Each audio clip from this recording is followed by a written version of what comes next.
Assalamualaikum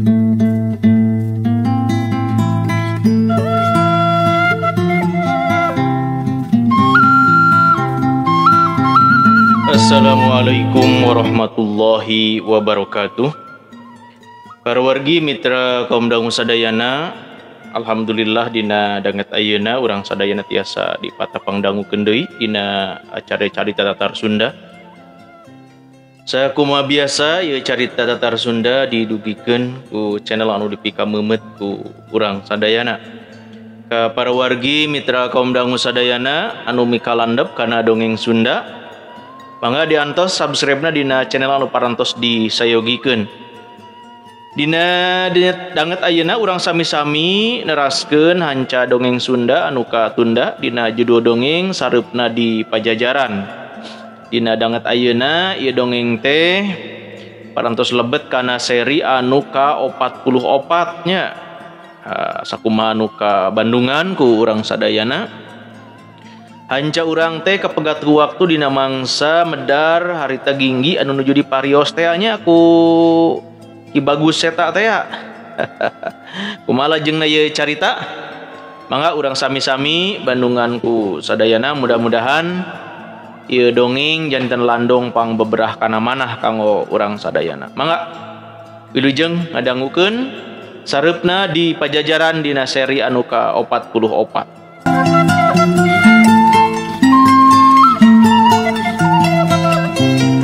Ginggi ruas bener cek saangkaanana yen Ki Bagus eta majalmana ati-ati pisan.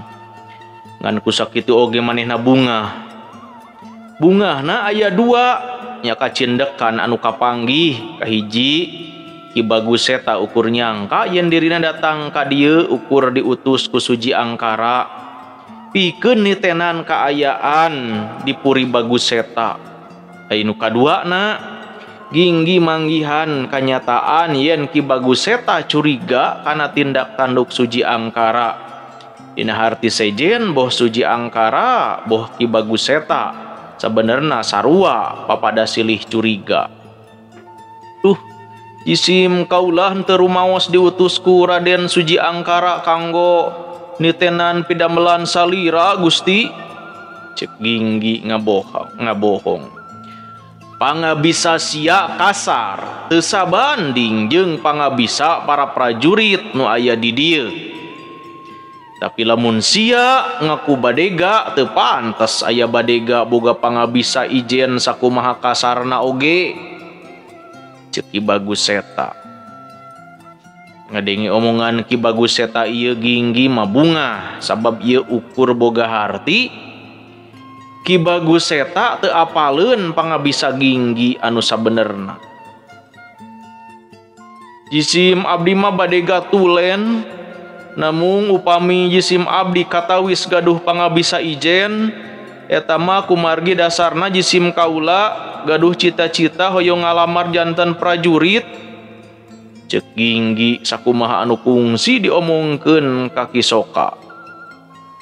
Dina kuwara bakti tahun payun jisim kaula bade ngiring uji kabinekasan saha anu terang lulus janten prajurit. Ceuk Ginggi pungkal peng koal neangan alesan. Ngabandungan omongan Ginggi bieu Ki Bagus eta ngahuleng sakedapan. Geus kitu manehna seuri ngaheheh. Ginggi mah teu bisa ngira-ngira kunaon Ki Bagus eta teh make seuri sagala. Ngan anu Ginggi hatena rada longsong mah akhirna Ki Bagus eta teh nitah Ginggi indit ti dinya.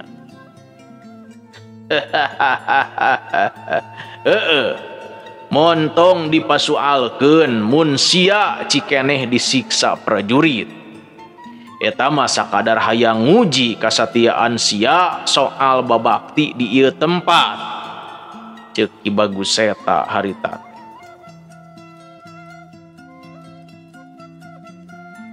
Ginggi digawe deui saperti sapoe-poe samemehna tugasna anger. Urah ngaladenan kadaharan boh keur aya semah boh ke keperluan dunungan. Ngan bae ti kajadian harita Ginggi leuwih ati-ati deui dina laku lampah. lamun lempang teu gancang teu gesit sahinasna we malah sakapeung kudayang masuk dituding lengle pepele ye leuwih-leuwih ti awewe. Padahal sia digawe jadi juruladen teh sangkan cingceng di dapur kahareup teh jauh atuh deuleu awewe mawa dahareun teu bisa gancang ceuk salah saurang dayang. Hiji waktu wayah sore basa Ginggi nganterkeun opieun di rohangan semah keur karumpul anu boga imah. Ki Bagus eta pamajikanana jeung aya Nyimas Layang Kingkin sagala.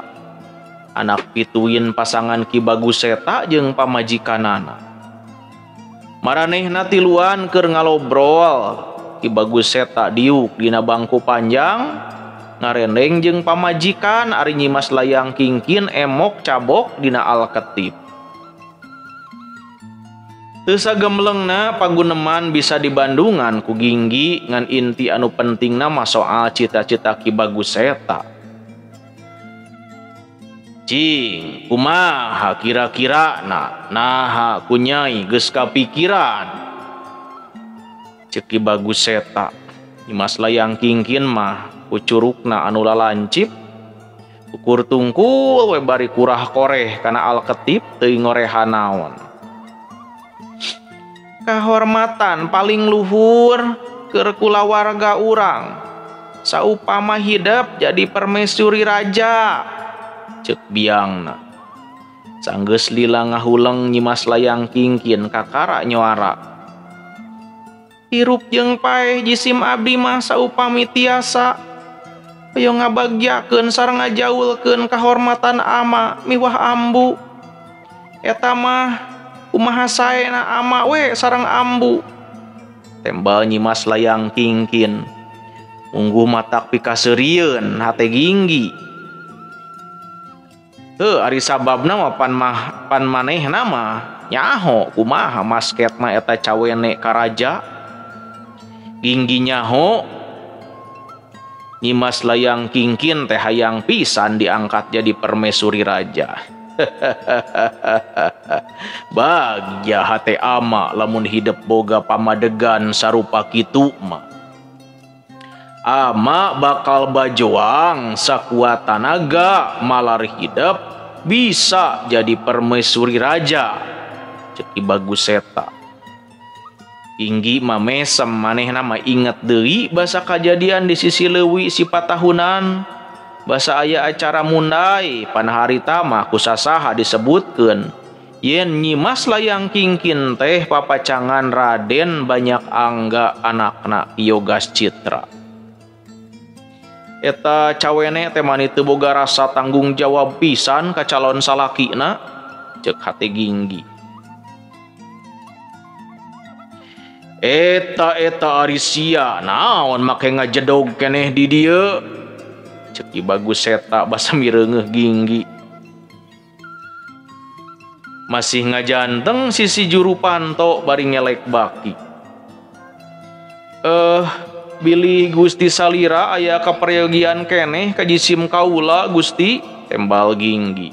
Teu, henteu, engke oge ari aing butuh mah sia digero. Ceuk Ki Bagus eta. Ginggi sinembah hormat geus kitu amitan ti eta rohangan. Bari ngelek baki Ginggi ingat sababaraha waktu anu kaliwat manehna remen dititah ngirimkeun surat ku Nyimas Layang Kingkin. Geus kitu Raden Banyak Angga malesan eta surat dibawa ku Ginggi. Nya asa cikeneh manehna idek lihar atawa mawa surat ti sapasang barudak ngora teh. Tapi naha atuh ari ayeuna mani babari pisan Nyimas Layang Kingkin pindah pilempangan. Ngan bae Ginggi akhirna mah bisa ngamaklum sabab di lingkungan para pangagung nagara geus biasa ngajodoh-jodohkeun anak-anakna lain ku urusan cinta tapi leuwih ku urusan kadudukan. ngan meureun kabeneran we ari harita mah antara Raden Banyak Angga jeung Nyimas Layang Kingkin Nyimas Layang Kingkin teh nareundeun hate anu bersih. Ayeuna lamun geus dipatalikeun jeung urusan kadudukan tangtu Nyimas Layang Kingkin oge bisa milih. Tibatan milih jadi pamajikan anak pangagung nya mending dikawin ku pangagungna. Komo ieu disebut pangagung teh raja.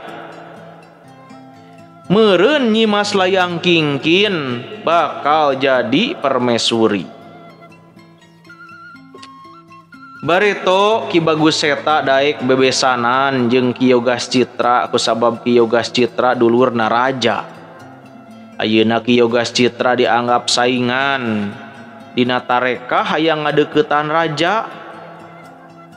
Nu mata Ki Bagus Seta kudu nyieun tarekah kumaha carana anakna dipilih jadi permaisuri. Keun bae eta mah ngan anu jadi pahan pikiraneun teh reka perdaya Nyimas Layang Kingkin sababaraha bulan ka tukang Suji Angkara ngangluh dumeh sieun di kaleungitan Nyimas Dewi Banyak Inten. Sieun kaleungitan teh sabab aya rencana Prabu Ratu Sakti edeuk ngangkat Nyimas Banyak Inten jadi permaisuri.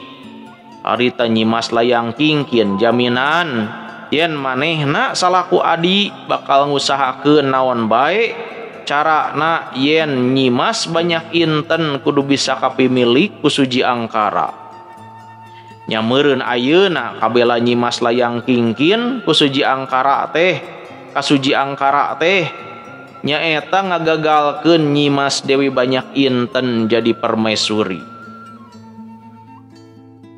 Ari Suji Angkara mah harita salah narjamahkeun kudu bisa ngarebut Nyimas Dewi Banyak Inten kumaha bae carana teh. Sabab harita Suji Angkara nyokot jalan pondok jeung praktis nyaeta rek ngagadabah Nyimas Dewi Banyak Inten. Lamun ku aing teu dihalangan tan wande kasucian Nyimas Dewi Banyak Inten bakal ruksak tur balukarna ku raja bakal ditoker, ceuk pikir Ginggi. Kamungkinan Ki Bagus Seta bakal nyieun putusan sapihak nyaeta nyabut pertunangan antara anakna jeung Banyak Angga kumaha bae resikona. Pika sebeleun lamun jalma geus katumpangan ku ambisi teh, ceuk pikir Ginggi. Paripolah pikacuaeun Ki Bagus Seta teh tetela deui jadi ngahariwangkeun Ginggi jeung ngariweuhkeun. Hiji waktu di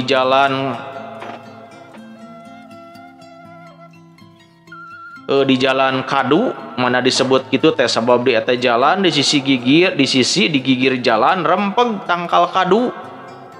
Di tengah jalan aya Banyak Angga ngajanteng malah jiga anu ngahaja megat dirina.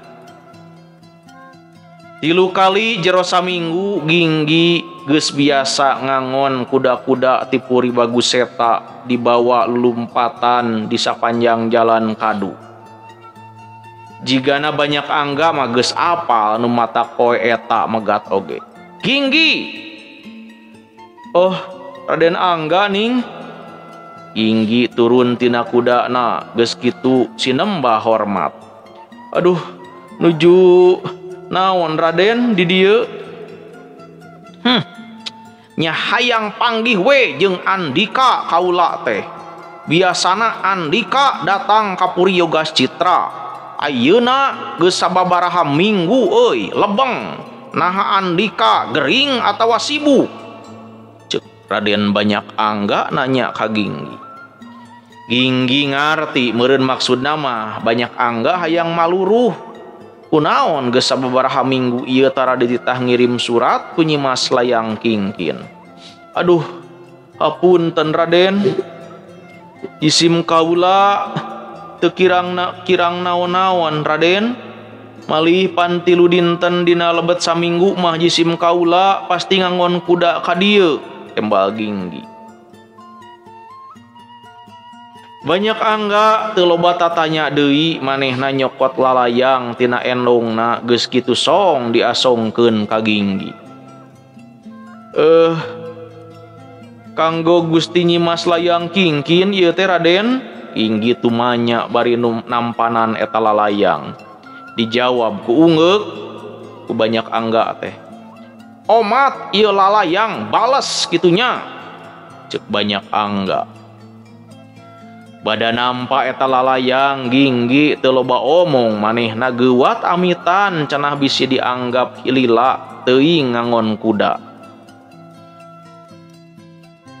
Poe eta keneh lalayang teh dipasrahkeun ka Nyimas Layang Kingkin. Basa narima lalayang roman beungeut Nyimas Layang Kingkin rada robah. Sakedeung geuneuk, sakedeung beureum. Lalaunan lalayang teh dibuka jerona, mireungeuh kitu Ginggi amitan edeuk indit, sabab bakal dianggap teu sopan nyaksian jalma keur maca surat. Tungguan heula sakedeung, cek Nyimas Layang Kingkin sup, inya nama ka jero imah. Lila pisan can muncul-muncul teuing keur migawe naon, nu jelas mah Ginggi ngarasa cangkeul nungguanana. Jabasieun di teangan di kudunungan, nah make ngampleng sagala. Ngan sanggeus ngampleng akhirna Nyimas Layang Kingkin ngurunyung kaluar. Roman beungeutna kulawu tarangna kerang kerung bae. Ginggi, cigwe indit ka itu cenah. Atuh nu dititah teh indit kalah molo, nu dititah indit teh kalah molohok. Kumaha teu rek kitu, nungguan salila-lila ari pek hasilna ukur dititah balik. Ginggi rek ngingkig indit ngan kadenge sora Nyimas Layang Kingkin humaneuar. Tadi nama rek nulis surat balesan tapi teuing kudu ngajawab naon cenah. Ginggi ukur neuteub harita teh.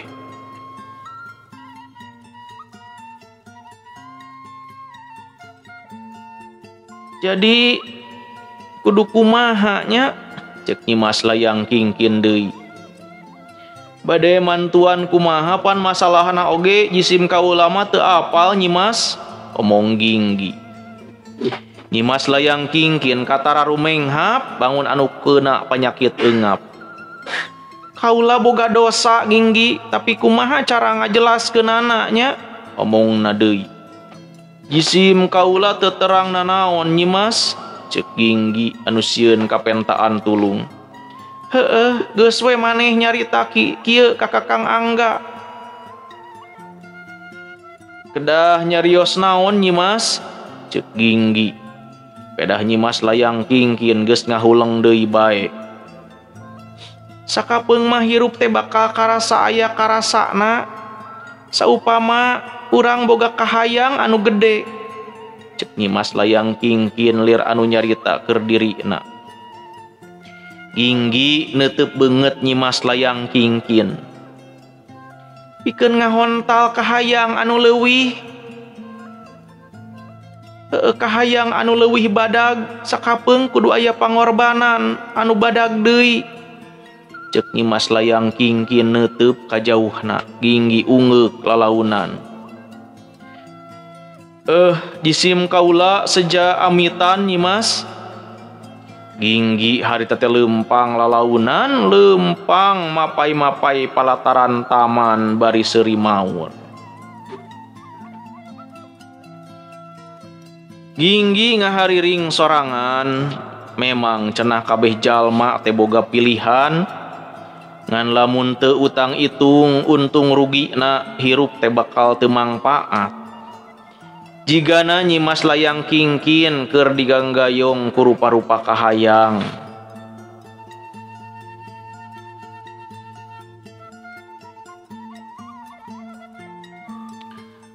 Nyimas Layang Kingkin teh keur diganggayong ku rupa-rupa kahayang.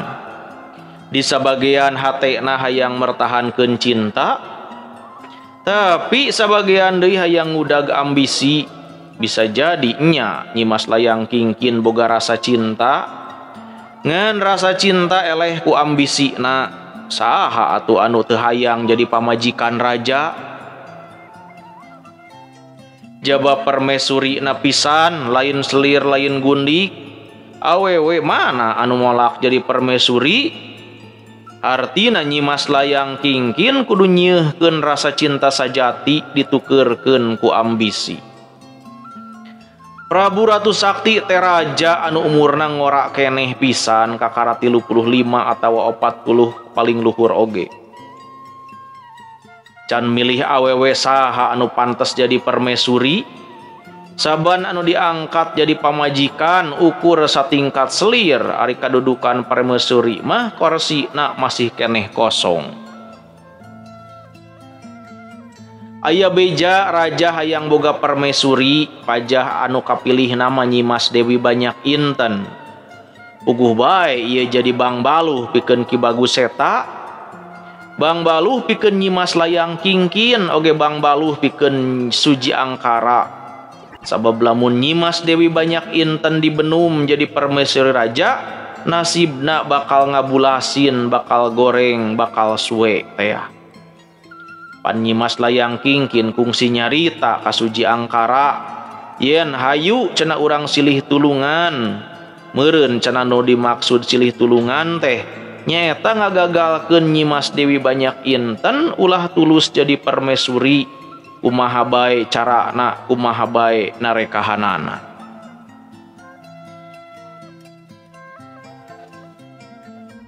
Paruwargi mitra kaum dangu sadayana, urang rehat heula sakedapnya.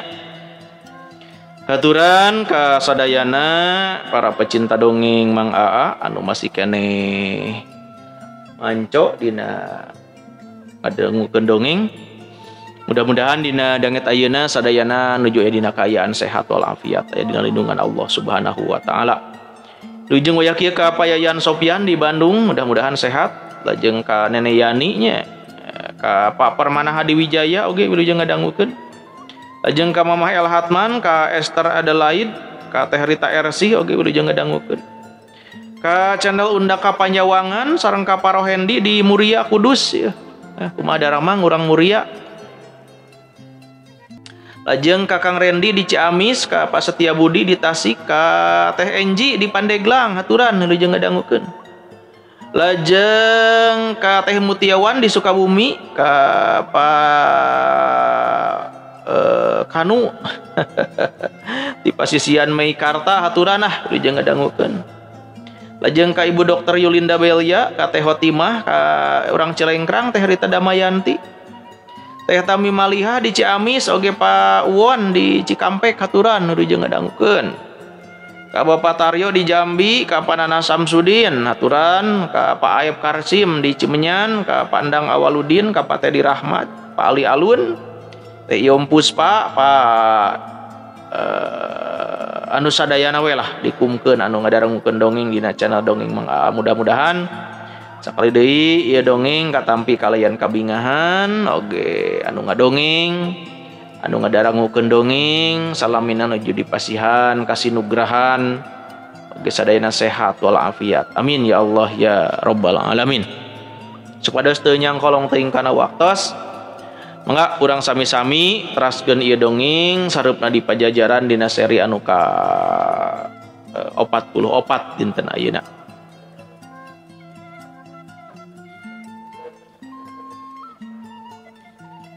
Datang ka bangsal Puri ginggi geus ditungguan ku Ki Bagus Seta. Indit ka mana bae sia manika karang lol, cek Ki Bagus Seta. Aduh, jisim kaula teh muter-muter di lingkungan dalam kita supados kuda jag-jag tur dibiasakeun latihan lumpat Gusti. Cek ginggi nu dimaksud dalam kita teh nyaeta benteng di lingkungan jero karaton. Ki Bagus Seta henteu ngomentaran tapi malah ngaluarkeun lalayang tina hiji kotak kayu ukuger. Anterkeun ieu lalayang ka Ki Yogas Citra. Ki Bagus Seta marentah ginggi nampanan eta lalayang. Kudu tepi poe ieu keneh nya. Sumangga Gusti. Jig indit ayeuna keneh. Rigidi ginggi teh indit leumpang nangiciprit.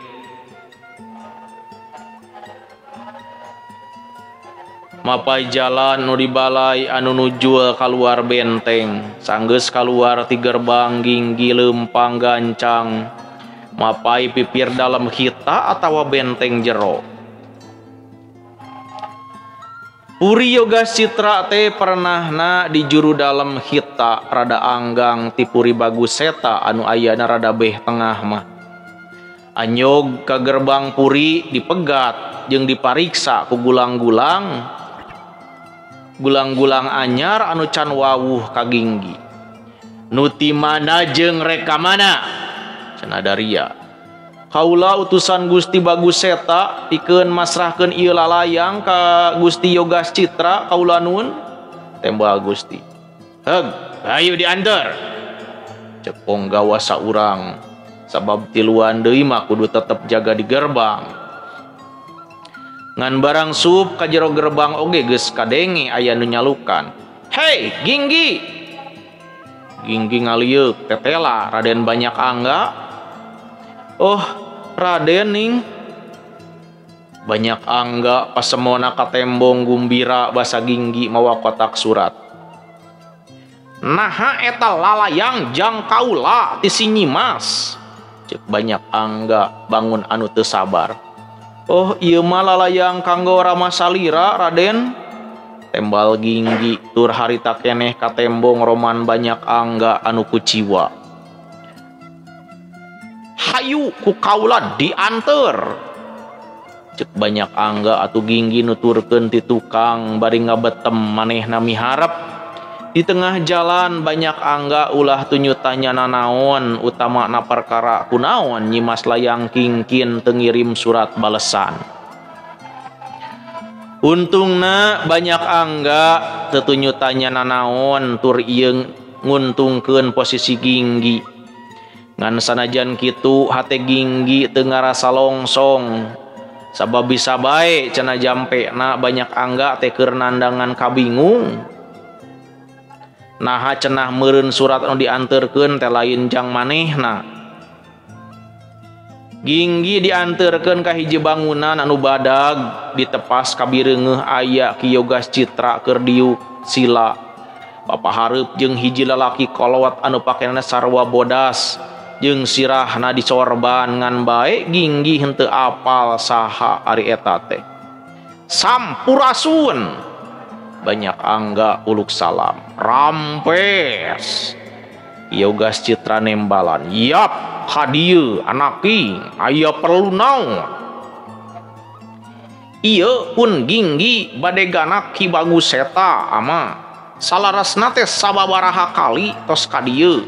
Namung ayeuna nampi tugas khusus nyaeta nyanggakeun lalayang ti Ki Baguseta. Ceuk Banyak Angga. Nya. Kaula kungsi mireungeuh Andika. Mun teu salah mah basa Suji Angkara keur tatamba di dieu nya. Omong Ki Yoga Citra, Ginggi unggut bari sinembah hormat. Sok diuk di dieu sujang. Ki Yoga Citra nitah Ginggi diuk ditepas teu jauh ti anu keur sarila. Ngan bae Ginggi teu wasa pikeun satata lain dumeh manehna ngarasa jadi badega. Tapi hatena ngadadak ngarasa serab jeung ajrih pangagung sejen malah sakadar pangkat ponggawa ka manehna teu nganggap pisan dumeh badega teh. Tapi Ki Yoga Citra anu boga pangkat luhur duduluranana raja tapi dina nyarita ka manehna mah mani adab nitah diuk saampar sagala rupa. Ku dipernahkeun sarupa kitu Ginggi ngarasa berat nyuhun, berat nanggung, berat narimakeunana. Nu matak bata nurut kana pangondang pribumi Ginggi makalah andiprak we dihandap. Bireungeuh Ginggi kalah andiprak Yoga Citra henteu boksa maksa kahayang diantep we sakarep anu diaeh-aeh teh. Andika teh diutus naon ku Ki Baguseta sujang ceuk Yoga Citra. Minangka nembalanana Ginggi geuwat ngasongkeun peti payu ukir anu di jerona aya lalayang. lalayang naon ieu teh mending ge ilo ayeuna supaya teu mawa kapanasaran keur Ki Adi ceuk lalaki kolot anu make sorban teh. Yogas Citra ngudar pita anu nalian susunan daun lontar. Geus kitu maca eusi ngan bae sabadana ti eta katembong halis ieu pangagung teh rada kerung. Geus kitu ngahuleng sakedeung. Jiga-jiga lain warta anu pikagumbiraeun nya. Ceuk lalaki kolot anu disorban. Meureun dumeh mireungeuh paroman Ki Yogas Citra anu ngadadak jadi alum.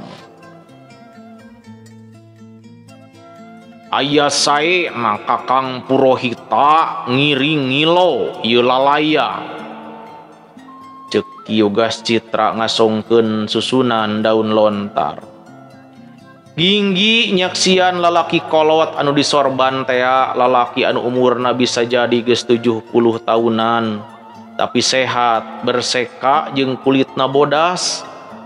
Ceuk Ki Darma Bareto anu disebut Purohita teh nyaeta jalma anu di nagara nampa tugas dina ngaheuyeuk urusan agama.